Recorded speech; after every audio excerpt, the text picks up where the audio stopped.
All right, Larry Krueger here from the Pig and a Pickle Krug Show with a little 49er video as we take a look at the teams that played in the college football 12-team playoff and which of those teams have interesting prospects that the Niners should have some interest in during this NFL 2025 draft season, which is about to get underway. And, of course, we're brought to you by Pig and a Pickle, the best barbecue in all of Northern California. Check them out in Emeryville and Corte Madera. They're open 7 days a week from 11 a.m. till 8 p.m. or until they run out. And this video is also brought to you by Sharp Corner Sports Cards and Collectibles. They're at 205 Cypress Avenue in Pacific Grove, California, along the Monterey Peninsula. Go say hi to my friend Anthony Catania. He's at 831-521-5264. And as you can see, this video is also brought to you by Mancini's Sleep World.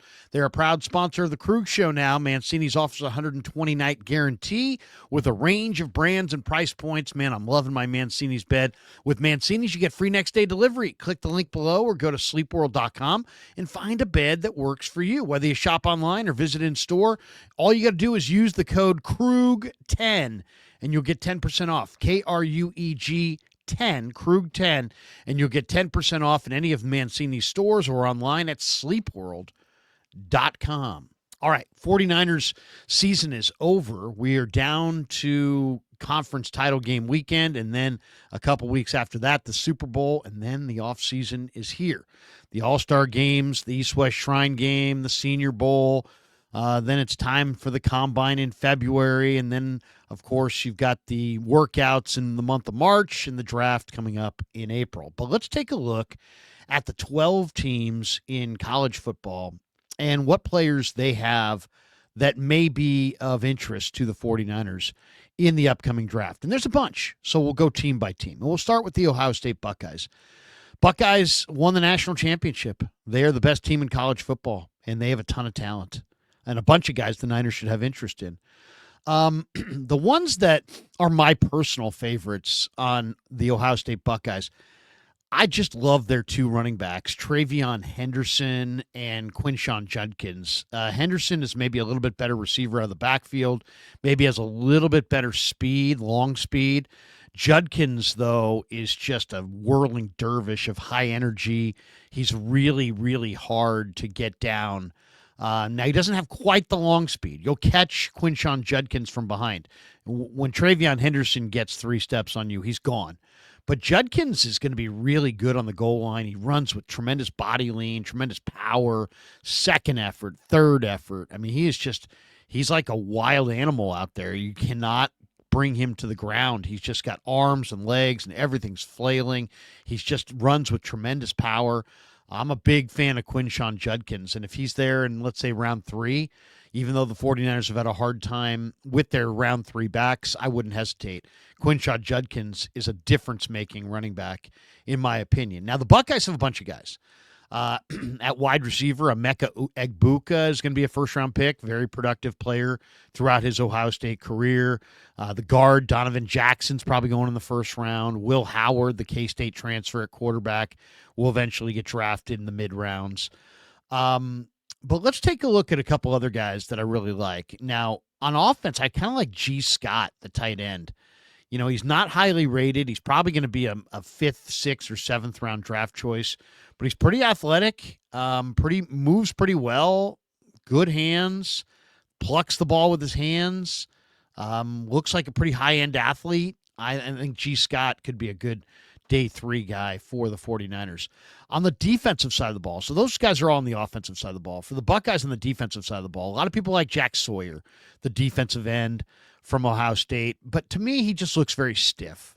And I don't know that he's going to have a lot of success at the next level. He's not TJ Watt. He looks stiff to me. Ty Hamilton and Tyleik Williams on that defensive line in the middle, I really like Williams. Williams is a monster. Tyleik Williams is a big, physical defensive tackle, 6'3", 330. He's a kid from Virginia. He went to Unity Reed High School, and was one of the top, defensive tackles in all of college football this year. He was fantastic. Really good football player, strong at the point of attack. He was a freshman All-American. So I mean, he's a really good player. He's a hard player to move out of the hole. He was an All-State high school player and just a tremendous player across the board. He's got elite speed, athleticism, very very explosive. So Tyleik Williams to me is a really intriguing Ohio State Buckeye. I don't think there's any question that he is. I don't want to say he's their best player on their defense, but I think he's the guy up front that's the hardest to block. Now they've got other guys. JT Tuamolo, the defensive end. Sonny Styles is one of their linebackers. I kind of like the linebacker Cody Simon, who wore number 0. Cody Simon's a good player. I mean, there's no question about that. He's a New Jersey kid, kid who's a grad student. He went to St. Peter's Prep in New Jersey. And he's a veteran linebacker. He's in his 5th season with the Buckeyes. He's an experienced linebacker. He's a leader. I just like the way this guy plays all the way across the board. I mean, he's a solid linebacker. I think he's scheme versatile. He's already graduated with a degree in finance. So he was an academic all Big Ten player. He's working on a master's degree in human development and family services. I mean, he's a smart football player, a smart young guy. And to me, this is a guy that if you get to day 3 and you're looking for a linebacker, Cody Simon from Ohio State's a really good option. The Buckeyes also have 3 pretty good corners. Davison Igbenogson, the corner, Jordan Hancock, the slot corner. I like Denzel Burke. Denzel Burke is a tremendous corner, good size, good competitiveness. To me, he's my favorite Ohio State corner. So I like Judkins. I really like the tight end. Travion Henderson, nothing wrong with him. I love the tight end G. Scott as a late-round sleeper. Like Tyleik Williams, the big defensive tackle. Cody Simon is a day 3 guy. Denzel Burke's probably more of a day 2 corner. Buckeyes have a bunch of guys that I like. All right, let's jump to Notre Dame. They finished runner-up to Ohio State. Mitchell Evans, the tight end, is really a terrific receiver. Great hands. Now, he's already had an ACL surgery, so that would have to be checked out. But I love Mitchell Evans, 6'5", 260, soft hands, good route runner. Football's important to him. Just a really solid football player all around. He's my favorite Notre Dame player. Now, I do like some of their defenders a little bit too. Xavier Watts, the safety, is a very productive player. Riley Mills, the defensive tackle, is kind of a try-hard day 3 guy. R.J. Oben, I think, is a decent defensive end prospect, despite the fact he jumped off sides at a very inopportune moment.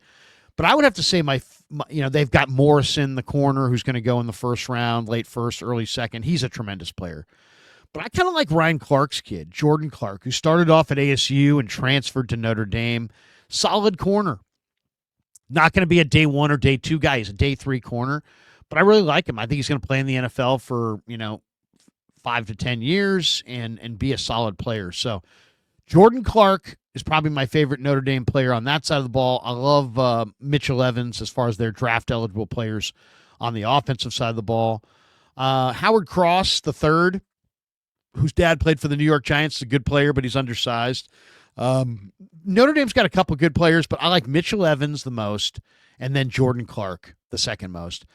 Let's go to Penn State. Penn State had some good players. Tyler Warren, the tight end, is a Gronk. I mean, he's absolutely Rob Gronkowski all over again. I think that's one of the safest picks in the draft is Tyler Warren at tight end. The other really safe pick in the draft is Abdul Carter. He is, to me, Micah Parsons. I mean, he is just a tremendous edge rusher with speed and athleticism. You can line him up all over the place. He used to be a stack backer. He's now rushing as a defensive end. He's a little undersized as a defensive end. He probably weighs more like 240, not 270. But Abdul Carter is a tremendous player. So really interested to see where he goes. And is he a defensive end? Is he a outside linebacker? Is he strictly in a 3-4 outside backer? Can he? He's not going to be a stack backer. He's a rusher. But is he going to be a 4-3 rusher or a 3-4 outside backer, 3-4 outside linebacker, or 4-3 defensive end? I mean, that's the question. But either way, Abdul Carter is going in the top 10 for sure, probably top 5. Penn State's got a couple offensive linemen I really like as well. Sal Wormley, who I believe's brother played in the NFL. He's got a wrestling background. I really like him. Drew Shelton as a day 3 tackle. Now he's a junior. I'm not sure for sure he's coming out, but Drew Shelton's a pretty good player as an offensive tackle on day 3 of the draft. And those are the ones. I mean, there's Jalen Reed and Kevin Winston at safety. I'm not huge fans of those guys. But yeah, there you go. Tyler Warren, Abdul Carter, 2 just blue chippers. And then a couple good offensive linemen. Drew Shelton, Sal Wormley, even the center Nick Dawkins is not bad. At Boise, their one pro is Ashton Gianti, and he's probably going to go in the top 15 picks, and he's a tremendous player. Now, I wouldn't take him in the top 15. I think his numbers are bloated from playing at Boise there. He went up against the best defense he faced all year in Penn State, and they kind of did a nice job of shutting him down. Gianti's special. Don't get me wrong. He's going to be a very good NFL back. I just think in a draft where you can get awesome running backs in every round of the entire draft, I'm not taking Ashton Gianti 10th overall or 15th overall. My guess is for that reason, because it is such a deep draft, because he plays a non-premium position, he's going to fall into the 20s. But somebody's going to get a star in Ashton Gianti in the 20s. He's a great, great player for sure. I just don't think the value's there to take him higher than 20 or lower. All right, let's talk about Texas. Man, the Longhorns have so many good players. Isaiah Bond, the wide receiver, transferred from Alabama. Kelvin Banks is probably a top half of the first round offensive tackle. Jake Majors is a plug-and-play center who's going to play a decade in the NFL. Cam Williams is going to play on the offensive line in the NFL. Quinn Ewers is going to be an NFL starting quarterback. Gunnar Helm is a good tight end. Silas Bolden, whose brother was at Oregon State and I believe played for the Niners for a while. He's a good little return guy. There's Barron Sorrell, the defensive end, who's super smart, all academic player, 6'4", 260. There's Big Alfred Collins, who's a second generation. I believe his mother played college basketball at Texas. He's a great athlete. But I would say my favorite Texas players are Jahdae Barron, the Thorpe Award winner, the corner, good size, great hitter, complete player as an all-around corner. David Benda, the linebacker who wears number 30. He's 5'11", 235, but he's a crazy athlete. He's going to be a 5th or 6th round pick, but he's going to play in the NFL and play well in the NFL. Really like David Benda, and I love the safety Andrew Makuba, who had a key interception in one of those playoff games to seal it. Makuba's a really good, hard-hitting safety. I think in a lot of ways he would be an ideal free safety for the 49ers. So kind of like Kelvin Banks, Isaiah Bond's going to go high, kind of like Jake Majors, kind of like Ewers. But my favorite Longhorns are Jahdae Barron, David Benda, and Andrew Makuba. All right, let's jump over to Indiana. I thought Indiana had some really good players this year. Elijah Surratt, the wide receiver, is a hell of a player. Jalen Walker, the linebacker's a great player. C.J. West, the big defensive tackle, is a solid player. Really like what he brings to the table. But I'm going to say Mikhail Kamara. Mikhail Kamara, the defensive end. Now, he's going to be there on day 3 because he's only 6'1", but he's a tremendous player. He's 6'1", 265, excellent outside rusher. Mikhail Kamara, I think, would be a very good day 3, edge rusher draft choice for sure. All right, let's jump over to Tennessee because I thought Tennessee was really underrated. They've got some pretty good players. James Pierce, the defensive end, is a blue chipper.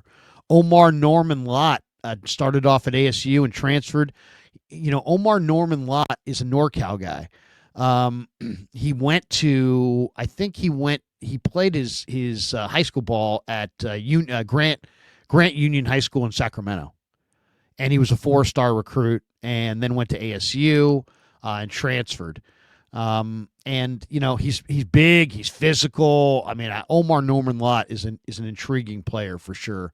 Big physical defensive tackle, good movement skills, great motor, great natural strength. I really like Omar Norman Lott. It's probably a 4th or 5th round pick at defensive tackle. Pierce is going to be a 1st round pick, and he may be the Niners pick at 11. He's an elite edge rusher with great length. He could put on a few more pounds and get a little stronger, but he's a good player. And then that's not it for Tennessee. I mean, Cooper Mays, the center, is a good center. I really like the guard, Javontes Spraggins. Spraggins is a big physical guard. Really, really like Javontes Spraggins.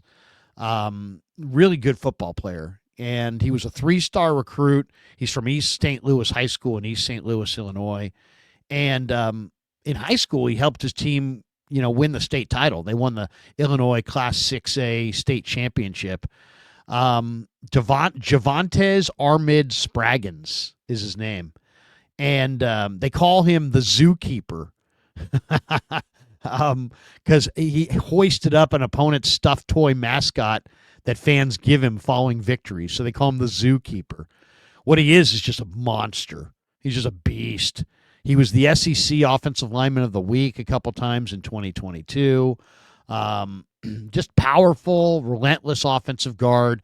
5th season in the program. 4th year as a starter. SEC academic honor roll.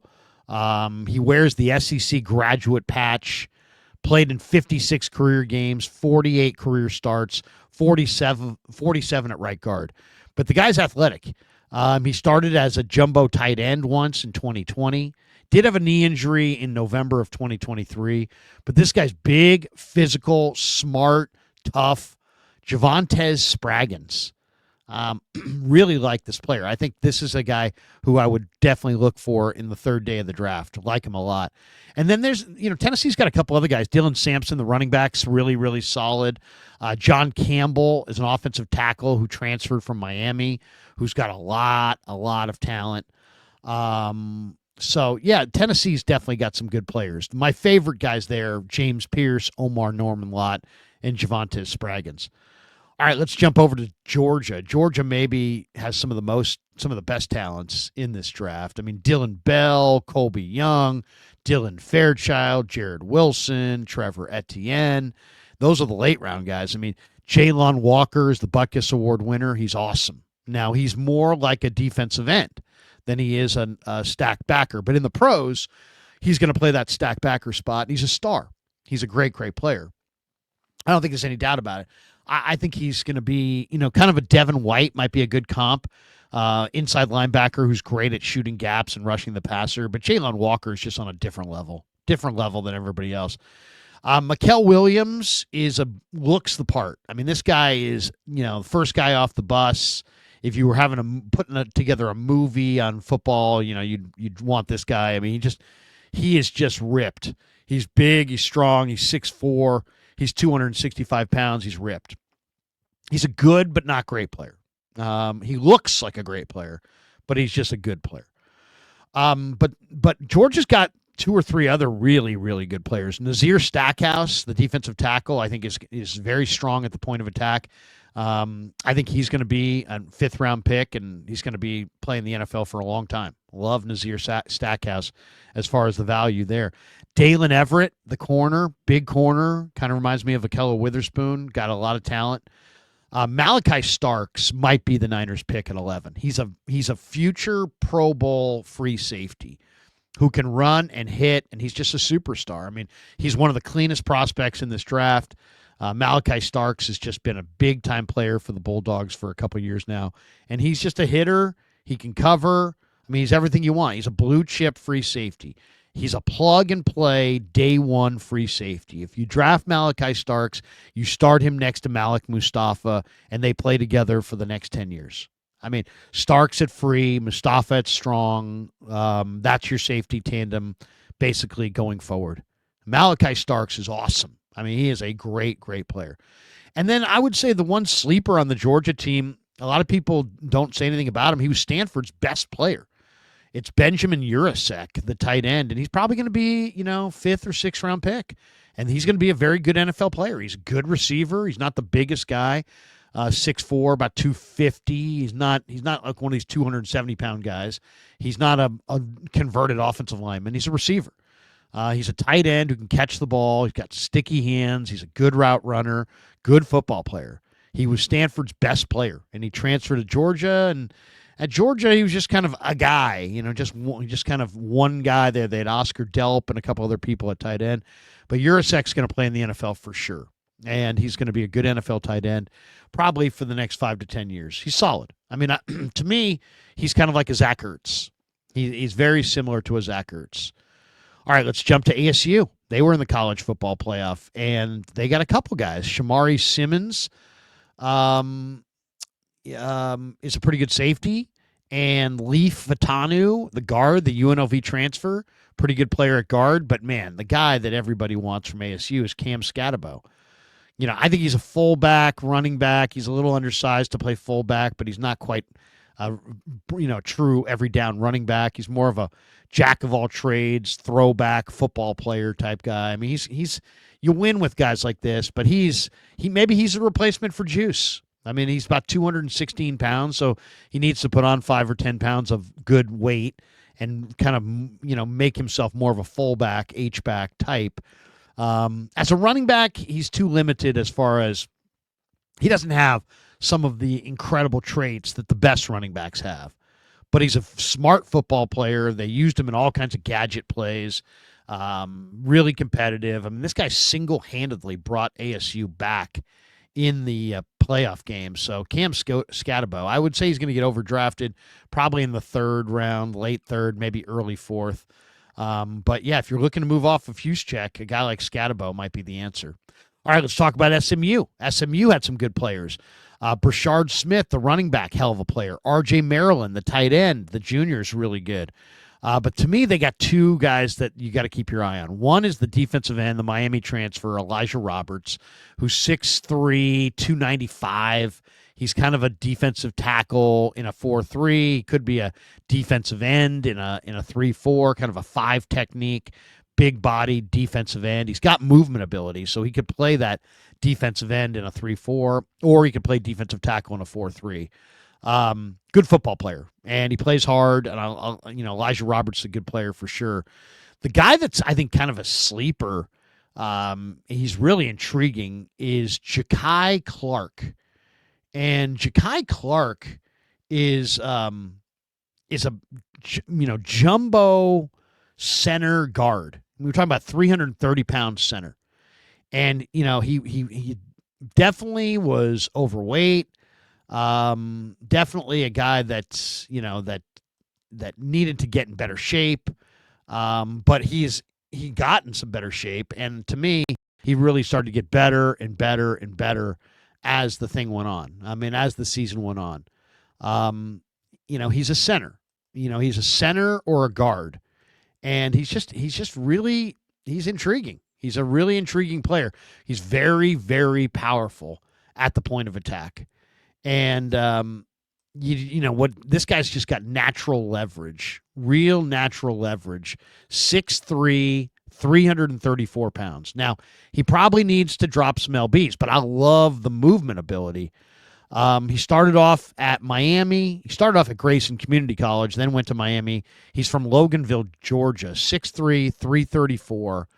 And, I think there's a lot of potential. Now, you're going to have to carve out some of the baby fat. I mean, there's definitely he's got some challenges. He understands he needs to lose weight, but he's smart. He's tough. He's a wide-bodied guy. He's tremendously athletic. And to me, that's a day 3 sleeper center. I mean, if you're looking for more pop in the run game, man, you would love Ja'Kai Clark because he is moving people in the run game for sure. All right, let's jump to the University of Oregon. And Oregon's got some really good players as well. Obviously, they were number 1 all year. The guy that's super intriguing to me at Oregon is Tez Johnson, the 5'10", 170-pound wide receiver, transferred from Troy State in Alabama, and he's just a home run hitter. Big-time runner, explosive, little receiver. Durability is a concern, but really like him. Really like him. He's got a lot of talent. A lot of talent for sure. Tez Johnson. Another guy, Josh Connerly, the Ohio State or the Oregon offensive lineman, probably going to go second round. They have a tight end in Terrence Ferguson. They got the edge rusher, Jordan Birch. I would say my favorite Oregon player is the defensive tackle, Derek Harmon, who started off at Michigan State and transferred to Oregon. Harmon is just, he's not DeForest Buckner, but he's big and physical. He's got a great club move. He's got good footwork, strong at the point. I really like Derek Harmon. I believe he led the nation in pressures this year from all of any defensive tackle. Really like Derek Harmon, kind of like Jeffrey Bassa as well, the inside linebacker from the University of Oregon. And last but not least, let's talk a little bit about the Clemson Tigers. They were also in the playoff. They got three guys that are interesting. Barrett Carter's their linebacker. He's going to be drafted the highest of any of their players. My only question with Barrett Carter is just, how tough is he against the run? To me, he likes to kind of slip blocks instead of taking blocks on.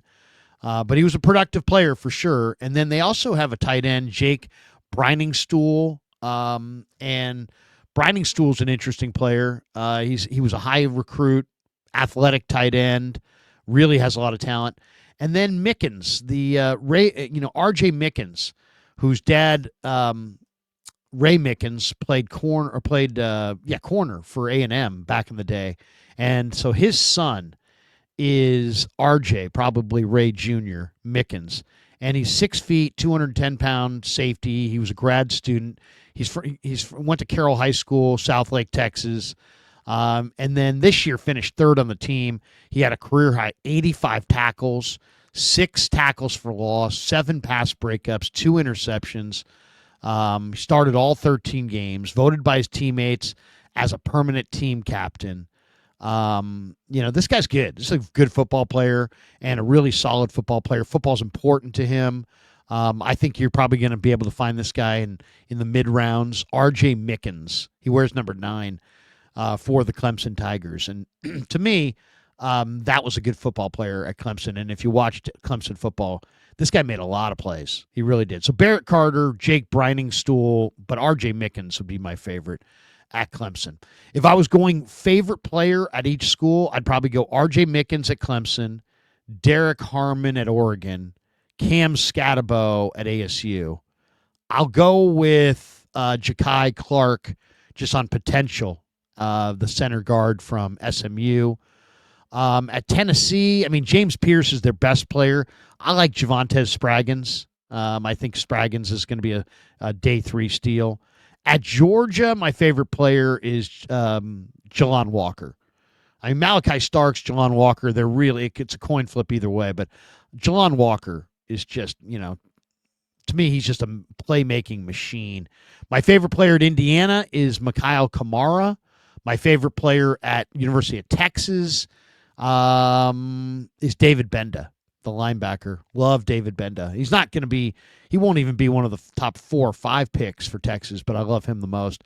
My favorite Penn State player, man, this one's tough because it's probably Tyler Warren, but man, Abdul Carter. How about 1 and 1A? My favorite Boise State player is Ashton Gianti. My favorite Notre Dame player is Mitchell Evans. And my favorite Buckeye, wow, this is another tough one. I'm going to say Quinshon Judkins. Just the energy, the fire, his inability to be corralled in short yardage. He's going to fight and claw and twist and turn. And he's not going down without a fight. And I love that in a running back. Travion Henderson might be even more talented. He probably is more talented. But Quinshon Judkins is just all heart, all second, third, fourth effort. He's a special player for sure. And, man, it would be great to see him in a 49er uniform. All right, thanks to Pig and a Pickle for being the title sponsor of the Krug Show. Thanks to Sharp Corner Sports Cards and Collectibles. And thanks to Mancini's Sleep World for sponsoring this video. And thanks to all of you guys for supporting the Krug Show on YouTube.